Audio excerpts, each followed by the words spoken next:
যেমন দেখাবে তেমন দেখাবো, যেমন শিখছি তেমনই তোমাদেরকে দেখে একদিন সেই উত্তরটা দেব।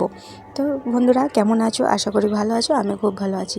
তো ওসব কথা বাদ দাও, সংসারে থাকতে গেলে নানা মানুষের নানা কথা থাকবে। আমাকে নিয়েই তাদেরকে পরচর্চা করা ওটা ওর কাজ। যতই ভালো বউ হওয়ার চেষ্টা করো না কেন, কোনো দিনই তুমি একটা বাড়ির মেয়ে অন্যের বাড়ি যখন বউ হও কখনোই ভালো হতে পারে না। মায়ের কাছে ভালো মেয়ে হতে পারবে, কিন্তু বাড়ির শ্বশুর বাড়িতে কখনোই ভালো বউ হতে পারবে না, আর ভালো বউ হওয়ার চেষ্টাও করবে না। ভালো বউ হয়েছো তো আগে তুমিই কিন্তু তাদের কাছে বদনামের ভাগিটা পাবে। তো আমি তো রানী দাস, কেমন আছো? আশা করি ভালো আছো। তো অবশ্যই আমার ভিডিওটা যদি নতুন হয়ে থাকো লাইক কমেন্ট সাবস্ক্রাইব করে আমার পাশে থাকবে। সকালবেলা ঘুম থেকে উঠে চা করে নিয়েছি, চান করা হয়ে গেছে, নিয়ে বিস্কিট নিয়ে বসে পড়েছি।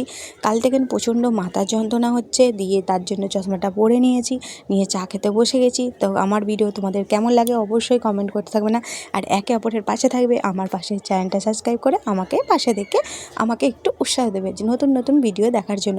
তো বসে বসে চাটা খেতে খেতে আমার সত্যি কথা বলতে কাল থেকে প্রচণ্ড শরীর খারাপ।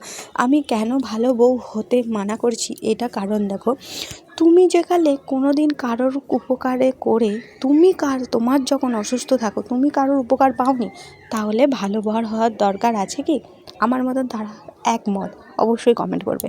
তুমি কখনোই শাশুড়ি বলো, শ্বশুর বলো, স্বামী বলো, পান থেকে চুন খসলে না তাদের কাছে তুলনাহীন তুমি মানুষ হয়ে যাবে, তুমি কখনোই ভালো হতে পারবে না। সেই জন্যই বললাম ভালো বউ হতে পারিনি এবং হবো।